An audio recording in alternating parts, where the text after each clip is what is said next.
नमस्कार बच्चों, मेरा नाम है राहुल और आप देख रहे हैं मैथमेटिक्स क्लास। तो वर्कशीट नंबर 29, ठीक है। तिथि 9 सितंबर 2020, विषय गणित कक्षा 9, ठीक है। त्रिभुजों की सर्वांग क्षमता। जो इससे जो पहले हमने वर्कशीट पढ़ी थी वो भी त्रिभुज की सर्वांग क्षमता पे था, बस सर्वांग क्षमता पे अब त्रिभुज की सर्वांग क्षमता आएगा, ठीक है। जो वर्कशीट आपके 28 है वो सर्वांग क्षमता पे थी और वर्कशीट 29 है त्रिभुज की सर्वांग क्षमता, ठीक है। आपके सिलेबस में यही है, तो आप सब बिल्कुल लाइन से हम सीधे आ रहे हैं। एक बार चलने से पहले आप अपने हम सपोर्ट मटेरियल भी देख लेते हैं, चैप्टर वाइज भी कैसे चल रहे हैं, ठीक है। सहायक सामग्री 19-20 कक्षा 9वीं, ठीक है, गणित, ठीक है। तो इसके हम चल रहे हैं अभी त्रिभुज, ठीक है, ठीक। तो पेज नंबर 104, तो मैंने 104 पहले से खोल लिया है, ठीक है। 104 ये आपका है त्रिभुज माइंड मैप। जैसे मैंने आपको पिछली बार बताया था, जो त्रिभुज है हमने सर्वांग क्षमता का अर्थ पढ़ा था, ठीक है। आज हम इन नियमों के बारे में सर्वांग क्षमता नियम, त्रिभुज सर्वांग क्षमता नियम होना चाहिए थे यहाँ पे भी, कोई बात नहीं। त्रिभुज के बारे में तो उसी के नियम ही होंगे, 1 2 3 4 5, ठीक है। 1 2 3 4 5 है आपकी इसमें, लेकिन पेपर में इसमें जो वर्कशीट में 4 ही दे रखे हैं, ठीक है।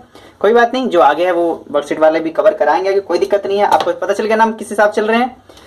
तो चलिए हम स्टार्ट करते हैं। और हाँ, एक बात और, जिसने भी माई सीबीएसई क्लास के टेलीग्राम को ज्वाइन नहीं किया वो ज्वाइन कर ले। पिछले साल के जो पेपर हैं वहां पे मैंने अपलोड कर दिए हैं 2019 के सितंबर के, SA1 के, SA2 के जब आएगा SA2 का अपलोड कर दिए जाएंगे, ठीक। इस पेपर से आपको आइडिया लग जाएगा कि पेपर कैसे आएंगे 9th क्लास के। तो त्रिभुजों की सर्वांग क्षमता, ठीक है। तो आपके 4 यहाँ पे नियम दिए गए हैं, भुजा भुजा भुजा, ठीक है। इसे आप वर्कशीट अपने कॉपी में लिख भी सकते हैं, क्योंकि एक नियम है, ताकि आपको अच्छे से और समझ में भी आ जाएगा। तो पहली कसौटी है भुजा भुजा भुजा, कसौटी है, ठीक है, चुनौती मत समझ लेना। भुजा भुजा भुजा, तो इसमें एक बार पढ़ते हैं। तो यदि एक त्रिभुज की तीनों भुजाएं दूसरे त्रिभुज की तीनों भुजाओं के बराबर हैं तो दोनों त्रिभुज सर्वांगसम होंगे। अगर इस चित्र में देखें आपको, ठीक है, तो देखिए ये 3 सेंटीमीटर, दूसरा वाला त्रिभुज भी है 3 सेंटीमीटर, ये आपका 5 सेंटीमीटर, ये भी 5 सेंटीमीटर, ये आपका 6 सेंटीमीटर, ये भी 6 सेंटीमीटर। मतलब इस त्रिभुज की, इस दूसरे वाले त्रिभुज की दोनों भुजाएं आपस में बराबर हैं। ये वाली हरी रंग की 6 सेंटीमीटर, लाल रंग वाली 3 सेंटीमीटर, पीले रंग वाली 5 सेंटीमीटर, ये तीनों आपस में बराबर हैं। इसी वजह से इसलिए भुजा भुजा भुजा, हिंदी वाले में भी भुजा भुजा भुजा छोड़ के आप SSS लिखिए, ठीक है, क्योंकि मोस्टली आपका यही इस्तेमाल होता है। साइड साइड साइड, कसौटी से त्रिभुज ABC PQR के बराबर है, त्रिभुज ABC त्रिभुज PQR के बराबर है। एक और चीज बता देता हूं मैं, तो इसमें ध्यान देने वाली बात है, मैं अलग से बना के समझाता हूं आपको, ठीक है। और दूसरी बात, कई बार बच्चे कमेंट करके पूछते हैं कि ये लाइन मेजरमेंट 6 सेंटीमीटर नहीं 6 की नहीं होती। अगर इसको मैं नाप के दिखाऊं तो ये बस आपको फिलहाल समझाने के लिए है। ये आपकी 5 सेंटीमीटर की है, ठीक है, ये बस आपको समझाने के लिए होता है। ये आपके 3.5 सेंटीमीटर की है, तो ये नाप के नहीं होता, बस आपको अपने हाथ से बनाना होता है और इस पे लिख देते हैं, वो मान लिया जाता है उसे। तो त्रिभुज ABC सर्वांगसम PQR के, तो त्रिभुज ABC सर्वांगसम का निशान, ठीक है, लहराता हुआ सांप, त्रिभुज PQR के, ठीक है, लहराता हुआ सांप ही है, हमारे टाइम पे भी लहराता हुआ सांप था। त्रिभुज ABC सर्वांगसम है त्रिभुज PQR। अब देखिए अब कैसे आए, ABC 3 5 6 3 5 6, तो पहला त्रिभुज आप किसी भी हिसाब से लिख लें, दूसरा आपको दूसरे त्रिभुज पहले वाले त्रिभुज के हिसाब से लिखना होता है। अगर इसे आप त्रिभुज करते हैं PQR QRP, त्रिभुज तो है ये, लेकिन सर्वांगसम नहीं होगा, ठीक है, इस तरह से नहीं, ये आपको इस प्रकार से लिखना है आपको, ठीक है। तो 3 5 6 3 5 6 से हिसाब से ABC तो PQR, समझ में आया। तो यहाँ पे इस निशान जो ये 3 3 बनाते हैं, जैसे यहाँ देखो 3 3 निशान, यहाँ पे 3 3 निशान, यहाँ पे भी, इसका मतलब होता है ये लाइन इस लाइन के बराबर है और ये लाइन इस लाइन के बराबर है और ये लाइन इस लाइन के बराबर, इसका ये मतलब होता है। चलिए हम आगे वाले पे आते हैं। तो ये जो नियम थे आपके, कौन सा वाला नियम था, साइड साइड साइड, भुजा भुजा भुजा, कसौटी से, कसौटी से। अब समझ जाएंगे इसे धीरे धीरे करते करते। और ये मैंने जानबूझ के बनाया गलत, ताकि आपको अब याद करने के लिए आप बना भी लिख भी सकते हैं, कोई जरूरी बात नहीं है। दूसरी कसौटी भुजा कोण भुजा। अब भुजा कोण भुजा का क्या मतलब है, अब ध्यान से देखेंगे तो इसमें आपके 2 भुजा और 1 कोण बराबर होने चाहिए, तो दोनों त्रिभुज आपस में क्या होंगे, सर्वांगसम। 2 भुजाएं, देखो ये भुजा इस भुजा के बराबर है, 3 सेंटीमीटर 3 सेंटीमीटर, ठीक है, 5 सेंटीमीटर 5 सेंटीमीटर, तो दो भुजा तो बराबर होगी और एक कोण। और याद रखना उन दोनों भुजाओं के बीच के कोण को ही लिया जाता है। अगर ये 40 सेंटीमीटर 40 डिग्री यहाँ होता तो फिर भी नहीं माना जाता आपका, ठीक है। दो भुजाएं और उसके बीच के बने कोण, दो भुजाएं और उसके बीच के बने कोण अगर आपस में बराबर हैं तो दोनों त्रिभुज सर्वांगसम कहलाएंगे। और ये किस नियम से? साइड एंगल साइड, भुजा कोण भुजा। हिंदी वाले में भी साइड एंगल साइड याद करें, क्योंकि इसको कई बार लिखना होगा। जब आप सिद्ध करने वाले में आएंगे तो इसको कई बार लिखना होगा। तो चलिए, तो इस त्रिभुज को कैसे लिखेंगे हम? त्रिभुज कैसे आए हम? देखो 3 की तरफ से 40 5, तो त्रिभुज 3 की तरफ से कैसे आए? LNM, त्रिभुज LMN सर्वांगसम है। त्रिभुज किसके? 3 40 5, तो 3 40 5। DEF, त्रिभुज DEF कौन सा नियम? साइड एंगल साइड कसौटी, कसौटी,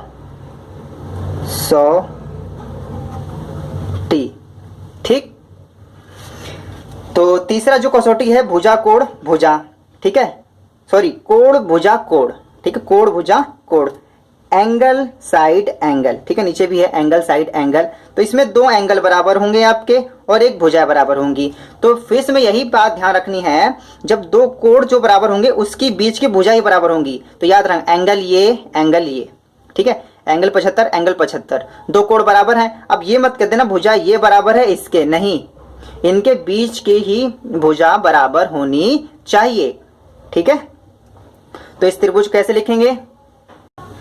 ठीक है, तो पहला त्रिभुज इसने दे रखा है, अगर जो इसने दे रखा पहले वही ले लेते हैं ताकि आपको सरल भी होगा। DEF और सर्वांगसम, इसको अगर बंद कर दूं तो बचाओ, DEF का सर्वांगसम है त्रिभुज, क्या लिखेंगे यहाँ पे? DEF 70 5 75, तो 70 5 70 सॉरी ये 3 था 70 3 75, 70 3 75। तो मतलब ये ऐसे करके ऐसे गया है। तो यहाँ पे भी आएंगे D से शुरू है, तो यहाँ पे Q से QRP, QRP। अभी आपको लग रहा है कि सब सीधे सीधे है, तो इसमें इसने सोचने वाली क्या बात है? जब यही आपका जो त्रिभुज घूम जाएगा, ठीक है, तब फिर आपको लगेगा कि ये कुछ समस्याएं आ गई। समस्याएं कुछ नहीं होती, त्रिभुज वैसे ही होता, बस आपको ध्यान रखना है जहां से स्टार्ट, पहला त्रिभुज कहीं से ले सकते हैं लेकिन दूसरे वाला उसी के अकॉर्डिंग लेना पड़ता है। तो ठीक है, और कौन से बराबर है? एंगल साइड एंगल कसौटी, कसौटी, ठीक है, एंगल साइड एंगल कसौटी। इसे आप लिख भी सकते हैं, ठीक है, आप डिट्टो यहीं से भी से लिख सकते हैं, सेम टू सेम, क्योंकि आपके फॉर्मूले हैं याद हो जाएंगे तो इनका कोई मतलब नहीं रह जाता, क्योंकि नीचे कोई क्वेश्चन आ रहे हैं तो वैसे आपको करना ही पड़ेगा, और क्वेश्चन जैसे ये भी हैं। तो तीसरा हो गया आपका, चौथा है चौथी कसौटी कोण कर्ण भुजा, कोण कर्ण भुजा। तो कोण होता है राइट एंगल और एच से हाइपोटेनस एच और भुजा से साइड, ठीक है। तो इसमें नियम क्या चलता है कि आपके दो जो त्रिभुज होंगे वो समकोण होंगे और इनके कर्ण आपस में बराबर होंगे, इनके कर्ण आपस में बराबर होंगे और एक भुजा बराबर होगी, ठीक है। एक समकोण त्रिभुज होगा, उसके कर्ण और एक भुजा बराबर होगी, तो वो RHS नियम से वो दोनों त्रिभुज आपस में सर्वांगसम होंगे। जैसे ये दोनों त्रिभुज में देखो को दोनों त्रिभुज सर्वांगसम, अगर इसका मैं एक ढक लेता हूं तो दूसरा देखो अपनी आप अब की बार लिखने की कोशिश कर, ढक लिया मैंने ये, ठीक है। त्रिभुज PQR सर्वांगसम हुआ, त्रिभुज PQR सर्वांगसम। बताइए मैंने ढक रखा, अब क्या होगा आपके हिसाब से? देखो पहले कहां से? 5 3 90 की तरफ से, तो 5 3 90 की तरफ से, तो 5 यहां से BAC, बहुत अच्छा बताया आपने, BAC त्रिभुज आपस में सर्वांगसम, यही होना चाहिए, BAC, यहां देखो सर्वांगसम है, ठीक है। तो कौन से? RHS कसौटी, ठीक है। दोनों त्रिभुज किस नियम से बराबर हैं? RHS कसौटी से, ठीक है। उम्मीद है आपको चीजें ये समझ में आई होंगी, ज्यादा मुश्किल नहीं है, ठीक है। जब ये चित्र घूम जाते हैं तब आपको थोड़ा सा ध्यान लगाना पड़ता है, कोई बात नहीं, इसमें भी देख लेते हैं, काफी अच्छे से लगाएंगे। नीचे दिए गए त्रिभुज में से सर्वांगसम त्रिभुजों के जोड़ों को पहचान कर लिखें। ठीक है, इनको जोड़ों को पहचान कर कौन से त्रिभुज आपस में सर्वांगसम है। ये भी बताएं कि आपने सर्वांगसमता के किस कसौटी का उपयोग किया। आपको बताना है कौन से त्रिभुज, इसमें 1 2 3 4 5 6 7 8 त्रिभुज दे रखे हैं और आपको बताना है कि ये कौन से त्रिभुज आपस में सर्वांगसम है और किस कसौटी से है। आपने 4 कसौटियां पढ़ी ना अभी। चलिए तो यहाँ पे सर्च करते हैं एक बार। तो देखो इतने सारे देख रहे हैं, तो सबसे पहले देखो मुझे 90 वाला दिखाई दे रहा है साफ साफ। 90 वाले को ले लेते हैं। देखो 90 इसमें कर्ण, देखो 90 के सामने वाले कर्ण होता है 8 सेंटीमीटर, 90 के सामने वाला 8 सेंटीमीटर और इसकी एक भुजा 5 सेंटीमीटर, तो यहाँ भी 5 सेंटीमीटर। तो ये दोनों आपस में सर्वांगसम होंगे और कौन से नियम से होंगे ये भी हम लिख देंगे। तो इसका आप अलग से चित्र भी बना सकते हैं या तो सारा चित्र एक साथ बना सकते हैं। तो मैंने इसको ऐसे बनाया, पहले इसमें से देख लिया कौन से इसका मैच कर रहा है, फिर मैंने उन दोनों को उतार लिया। इस प्रकार से आपको ऐसे लिखना है आंसर। ठीक है, इस प्रकार से लिखना है। अब ये देखिए इसमें 90 कोण बराबर, तो इसमें कौन से नियम से, त्रिभुज। ठीक है, आपने इसमें दिखा दिया त्रिभुज। देखो इस त्रिभुज को किस हिसाब से लेना है, पहले कहीं से भी आइए, पहले लाइन से जाना है। ठीक है, अब देखो यहाँ कुछ लिखा ही नहीं है, तो अब यहाँ से आइए चाहे यहाँ से आइए, तो बी सी देखो 5 ऐसे 90 वाले में से आ गया 90 5 8। ठीक है, तो त्रिभुज बी सी ए सर्वांगसम है त्रिभुज 90 5 8 90 5 8। देख लिया त्रिभुज घूम गया ना, तो यहीं पे आपका काम आएगा। तो 90 5 8 मतलब त्रिभुज एन एम ओ, त्रिभुज एन एम ओ। ये चीजें काफी ध्यान सीखिए क्योंकि जब सिद्ध करने में है वहीं आपको फिर समस्या आएगी। तो दोनों बराबर है कौन से कसौटी से, तो यहां लिख देंगे कौन सा, RHS कसौटी से, RHS कसौटी से। आपको फिलहाल पहले इस वाले वर्कशीट में बस आपको इतना ही समझना है, सर्वांगसम दो त्रिभुज क्यों सर्वांगसम होते हैं। अब दूसरा देखिए, यहाँ पे आपको देखो अलग से ही त्रिभुज दिखाई दे रहे हैं मेरे को ये दोनों। ठीक है, तो इस वाले में क्या है 2 सेंटीमीटर, यहाँ पे भी 2 सेंटीमीटर, यहाँ पे 30 डिग्री का, तो यहाँ पे भी 30 डिग्री का, ये 135, तो ये भी 135 दिखाई दे रहा है। तो फिर मैंने इसको सॉल्व करने के लिए जैसे हम इसको लिख लिया ना हमने इसे, इसके बाद आपको ऐसे 2 चित्र बनाने हैं, या तो एक साथ आप चित्र बना लीजिए कोई दिक्कत नहीं है। तो दूसरा मुझे ये दोनों चित्र में समान दिखाई दिए। तो देखो कोण, ठीक है ये कोण, ठीक है भुजा ये भुजा, ठीक है कोण कोण मतलब कोण भुजा कोण। अब यहां से देखिए कोण भुजा कोण, एंगल साइड एंगल से, एंगल साइड एंगल से कैसे जाएंगे। अब त्रिभुज कैसे लिए, पहले कैसे भी लिख सकते हैं। तो त्रिभुज, पहला त्रिभुज क्या है आपका 30 2 135 की तरफ जाएंगे, VWZ VWZ लहराता हुआ सांप मतलब सर्वांगसम है। त्रिभुज कैसे, VWZ आएगा मतलब 30 2 35, 30 2 35 मतलब PQR, PQR बहुत अच्छा, त्रिभुज PQR ये दोनों आपस में सर्वांगसम है। कौन सी कसौटी से, angle side angle, angle side angle कसौटी से। ठीक है बहुत अच्छा। अब आगे आते हैं, इसमें देखिए और त्रिभुज देखिए कौन से आपस में बराबर दिख रहे हैं। ये आपका हो गया, ठीक है ये इससे बराबर है, ये वाला इसके बराबर है। अब कौन से बचे, देखो ये वाला, ये कोई कहीं नहीं, ये छोटा सा और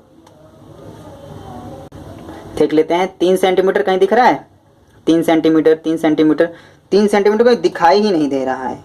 ठीक है तो ये तो जब कोई नहीं 5 देखते हैं। और देखो 90 नहीं बना यहाँ पे, कहीं आप सोचो 90 बना, 90 नहीं है यहाँ पे, 5 सेंटीमीटर 5 सेंटीमीटर तो है, लेकिन वहाँ पे कोण और दूसरा 6 सेंटीमीटर, तो ये कहीं ये किसी से नहीं मिल रहा, ये वाला किसी से नहीं मिल रहा। अब देखेंगे ये वाला बचा त्रिभुज, ये दोनों आपस में देखते हैं। तो सबसे पहले देखते हैं इसमें, ये 6 सेंटीमीटर ये भी 6 सेंटीमीटर, ठीक है ये 5 सेंटीमीटर ये भी 5 सेंटीमीटर, और इसके बीच के जो कोण है ये भी मुझे बराबर दिखाई दे रहे हैं। और कितने कितने के हैं, 65 65 के। तो इस हिसाब से ये दोनों त्रिभुज भी आपस में सर्वांगसम होंगे। तो फिर मैंने इन दोनों का चित्र बना लिया आसानी से, ठीक है। ये देखो आपको इस प्रकार चित्र बना लेना पहला, ठीक है। ई डी एफ था, पेंच लगा नहीं समझ में आ रहा। और ये वाला टी एस यू, ये दोनों त्रिभुज भी देखो कुछ चीजें, दो भुजा 5 सेंटीमीटर, भुजा 5 सेंटीमीटर। अब देखिए जो आप पहले जो लगा रहे थे सब सामने सामने दिख रहा था, सब सामने सामने, इधर लाइन इधर लाइन, इधर लाइन इधर लाइन। लेकिन अब देखिए अब आपको जो पढ़ा था वो अब आपका काम आएगा। यहाँ पे देखिए दो भुजाएं बराबर हैं और एक कोण बराबर है, ठीक है। तो त्रिभुज, तो ये दोनों सर्वांगसम होंगे किस नियम, और त्रिभुज लिखेंगे कैसे, पहले भुजा की तरफ से, फिर कोण, फिर भुजा। तो मतलब 5 65 6, तो 5 65 6, ई डी एफ, लहराता हुआ सांप मतलब सर्वांगसम। 5 65 6, 5 65 6, तो कैसे आए, यू एस टी, त्रिभुज यू एस टी। और इसमें सर्वांगसम कौन सी कसौटी लगी है, तो भुजा कोण भुजा, दो भुजाएं बराबर दिखाई दे रही थी और एक कोण। तो भुजा कोण भुजा कैसे लिखेंगे आप, एंगल साइड कसौटी, ठीक है, बराबर है आपके। अब आपको देखना है ये दोनों बराबर हो गए। अब देखना ये वाला त्रिभुज, ठीक है, ये दोनों बराबर, ये वाला त्रिभुज बचा। तब ये देखिए 5 सेंटीमीटर किसी में दिखाई दे रहा है, हाँ 5 सेंटीमीटर यहाँ भी दिखाई दे रहा है। 6 सेंटीमीटर, तो 6 सेंटीमीटर यहाँ भी दिखाई दे रहा है, ठीक है। अब ये 6 सेंटीमीटर, लेकिन इसकी तीसरी भुजा 6 सेंटीमीटर नहीं दे रही, तो ये आपस में सर्वांगसम नहीं होंगे। बस दो भुजाएं मिली हैं, तीसरी भुजा नहीं मिली है। अब इसको देखो कुछ हल्का हल्का इसका यहाँ से भी मिल रहा है, 5 centimetre 5 centimetre, 6 centimetre 6 centimetre, 6 centimetre 6 centimetre. मतलब कि इसमें और इसमें इसकी दोनों तीनों भुजाएं आपस में बराबर हैं, इस त्रिभुज की इस त्रिभुज की। तो इस त्रिभुज मैंने अच्छे से दोबारा बना लिया, घबराने की जरूरत नहीं है, ठीक है। इस वाले त्रिभुज की जी एच आई और ये क्या था, डी एफ ई, सेम बना लिया मैंने। इस प्रकार से आपको भी बनाना है। तो ये दोनों सर्वांगसम है, क्यों, त्रिभुज कहां से जाएंगे आप बताइए अपने मन से। पहले मैं अगर आई ले लेता हूं, तो त्रिभुज नीले पेन से, कई बार कहेंगे नीले से लाल से, तो त्रिभुज आई एच जी, लहराता हुआ सांप सर्वांगसम मतलब, ठीक है, आई एच जी, ठीक है। अगर भुजा की तरफ से देखें तो 6 6 5, तो 6 5 ऐसे नहीं जाएंगे, क्या था 6 6 5, तो 6 5 नहीं गए, 6 6 5, ठीक है। तो ई एफ डी, ठीक है। और ये सर्वांगसम में त्रिभुज ये दोनों आपस में। और कसौटी कौन सी है, भुजा साइड कसौटी, ठीक है।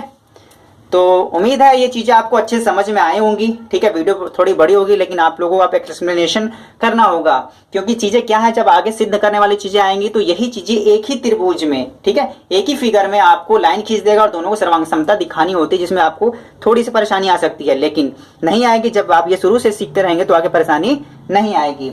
और मैं लास्ट में दोबारा बता दूं, जिन बच्चों को 9th क्लास का पिछले साल सितंबर 2019 का पेपर चाहिए एस्से 1 का, तो वो टेलीग्राम पे डिस्क्रिप्शन में मैंने लिंक दे दिया है, जाके वहां से डाउनलोड कर सकता है। और एस्से 2 जब आएगा वो, तो एस्से 2 का भी अपलोड करूंगा, ठीक। मैं 10th क्लास की वीडियो तो बना नहीं पा रहा हूँ, ठीक है, लेकिन क्योंकि समय कम है। और जिस बच्चे को 10th क्लास की, अगर आपके फ्रेंड में कोई होगा जिसको पिछले साल के बोर्ड का पेपर चाहिए, ठीक है, 29 फरवरी 2020 का, ठीक है, ये कौन सा है, मतलब ये सारे पिछले ही साल के हैं, ठीक है, जितने भी पेपर सेट 1 सेट 2 सेट 3, ठीक है, सारे आपके, ठीक है, सारे पेपर हैं आपके 29 फरवरी 2020 का, ये सब सारे आपके मैथ के पेपर हैं, साइंस का पेपर है, सेट 1 सेट 2 सेट 3, ठीक है, सारा, कोई दिक्कत की बात नहीं है, ठीक है। तो जो सारे जो मैं नोट्स बनाता हूँ सारे पिछले साल के पेपर्स को लेके बनाए जाते हैं, ठीक है। अगर आपके किसी भाई दोस्त को अगर बोर्ड के पेपर चाहिए तो उसे आप मेरे टेलीग्राम का लिंक बता सकते हैं और वो वहां से जाके पेपर डाउनलोड कर सकता है। लेकिन 10th के पेपर मैंने अभी अपलोड नहीं किए हैं, इसमें थोड़ा सा भी वक्त लगेगा। अगर वो उनकी डिमांड होगी तो अपलोड करूंगा, लेकिन 9th क्लास के बच्चों के लिए सारा काम किया जाएगा। माय सीबीएसई क्लास की इस वीडियो को देखने के लिए धन्यवाद। जय हिंद, जय भारत।